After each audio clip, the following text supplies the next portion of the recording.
everybody, this is Ron Brown. I am out here at Fire Island. As a lot of you know, it is a simple sandbar paralleling Long Island, and I come out here every summer. It is really a unique place because, as you can see, it is right on the island. It is right off of Long Island. Well, I take the ferry from Sayville and I come out here to Cherry Grove.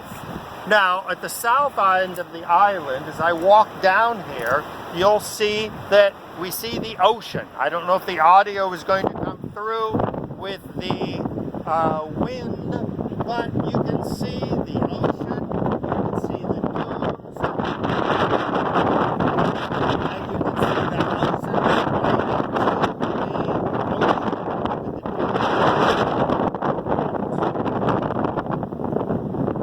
to So it is a rather special place. It is a kind of place where everything is really temporary, meaning it is a sand dune. Every spring, every summer when I come out here, I sort of walk around like I'm doing today to see how many houses survived the winter, if there was damage to the beach, what type of terrible experiences the winter, a hurricane, even a tsunami could bring to what is really a rather wonderful place. Now over here on the left we see a very, very modern cement building that is built by some new real estate developer. A lot of people don't like this because Cherry Grove has its own particular historical character. Now here we are down at the corner of Lewis Walk and Aone Walk, and you can see everything is built up on walkways because as the storm comes through, it can totally destroy the boardwalk and the various walkways. Now we're going to be walking down here in Aone Walk, and you'll see that every house has a history, has its own character, and people take great pride. If we look here at the door to this building, with all this cast iron stuff and electric light, and a very simple little bungalow style with a garden. So every house has its own character. Some of the houses go back for over 100 years, when Fire Island, back in the Roaring '20s, had its own character as a playground for marginal people. Back in the Roaring '20s, there was no electricity here, there was no running water, there were a couple of bars and some cabins, and it attracted people who wanted to escape New York City. They wanted to escape law and order. So it became a famous place for Italian mafia people, drug dealers, smugglers, gays and lesbians, and all kinds of other people who came out here. They built their houses, they would spend the summer. The police never showed up. They weren't interested in what was going on, and it was sort of this little fun paradise which nobody bothered with. In fact, there is a Cherry Grove Historical Society that preserves the history of the place. Now you can see over here on the left there's a house that suffered some damage during the winter, and so the people are out here restoring it, rebuilding it, adding on a deck up on the top. Most of the houses here in Cherry Grove are very modest. Look at the one over here on the left. These are modest homes by people who are not pretentious. Cherry Grove has the personality of a very friendly, enjoyable place. Just next door is the Pines. which is another settlement on Fire Island. And there the houses are much more elegant, much more elaborate, and of course much more expensive. So it has a totally different character. Where here in Cherry Grove, it is a fun place. It is an enjoyable place. You can meet people, you can talk to people, you can walk around, you see somebody sitting on a deck outside, you can simply strike up a conversation and they will very easily respond. And you can see most of the decks are open. People want to be friendly. That's what this place is about.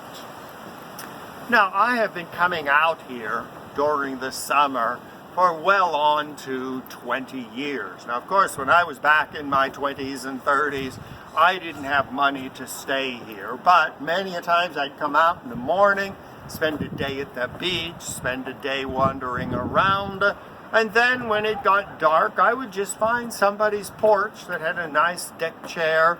I would wrap myself in my towel and lay down and sleep and get up in the morning. And half of the time when I would wake up, somebody would come out onto the deck and they would say basically, "What the hell are you doing here?" And I say, "Oh, I just missed the last ferry back to Sayville and decided to spend the night." Well, 9 times out of 10, I'd be invited for coffee and maybe even a bagel. That's the kind of place Cherry Grove is. Now, we are coming down here to Bayview Walk, and if you look straight ahead, you see the Long Island, or the Sound. And in the far distance, you can see Long Island. You cross Long Island, you get to the Long Island Sound, you cross another body of water, and you get to, at this point, would probably be Connecticut. So we are really very isolated out here, and you can see the various houses along the boardwalk. Well, we're going to walk down now to the hotel, the guest house, where I stay. And this is probably one of the most legendary guest houses and hotels on Long Island, and especially on Cherry Grove. And this is the Belvedere. Straight ahead of us, you see the gleaming white towers and pinnacles and windows. Now, this hotel goes back at least half a century. A man by the name of Eberhard, who was a very prominent New York City Broadway designer and artist, would basically, after every Broadway show, bring out all kinds of decorations and furniture and just simply add on another room to what began as his private house. Here you see another on the right, just a perfectly ordinary house, which so distinguishes Cherry Grove, and it really makes places like the Belvedere even more exciting. Now, as you can see from the Belvedere, you see the various white towers. Now, it is all made out of plasterboard and duct tape and plywood, and almost every year I come out, I half expect to see half of it demolished. Well, many a hurricane has passed through, towers have been destroyed, rooms have been destroyed. In fact, the room where I usually stay, which is the economy room, the cheapest room, when I was out here the last time, the whole area had been flooded in a hurricane, and everything had to be totally redone. Now, we are coming down here to the entrance of the Belvedere itself. Now, here we see the entrance with the 2 protective lions, of course, going back to mythology. Now, because of the pandemic, all hotels are closed. So we have the tape linking the two lions, and we see the front door is boarded up. Well, hopefully it will be open later on during the summer, and I'll be able to get my room. Well, every corner has its own unique history. Each of the rooms has its own particular character.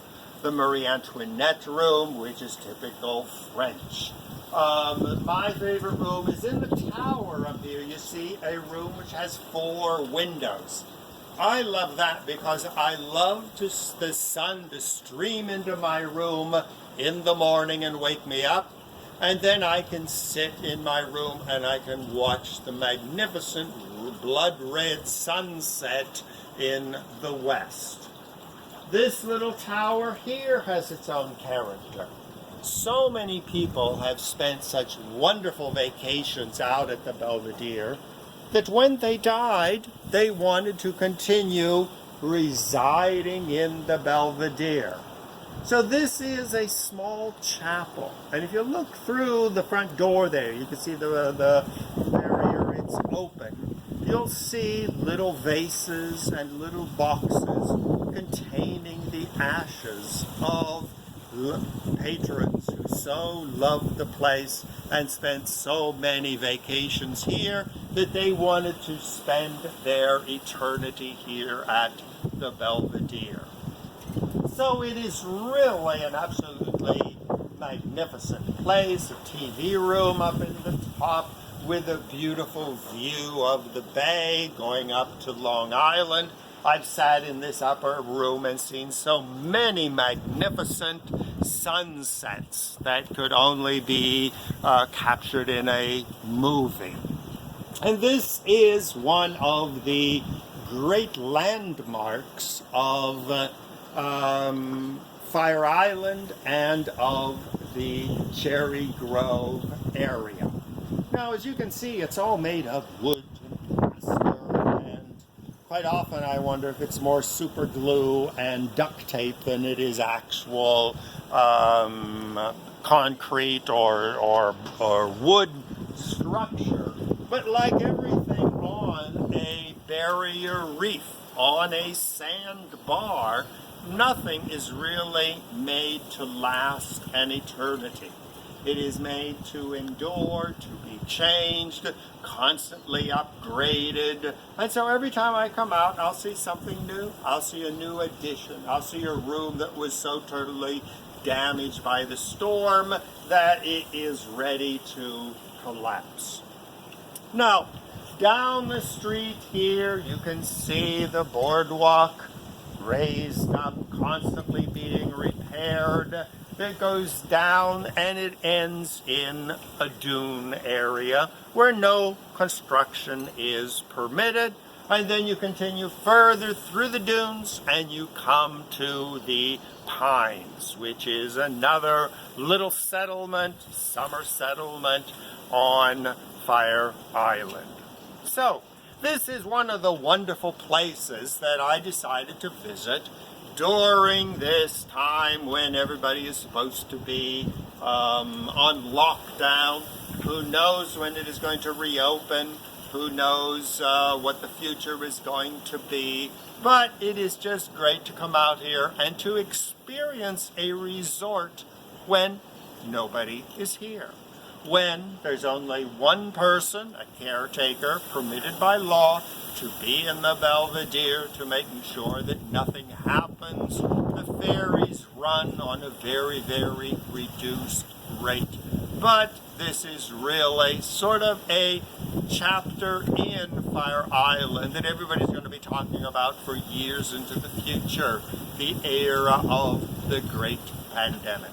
So, thank you very much, everybody, and I hope to see you again at the library or in one of the other talks which I will be giving. So once again, this is Ron Brown signing off, and enjoy the pandemic. Thank you very much. Bye-bye, everybody.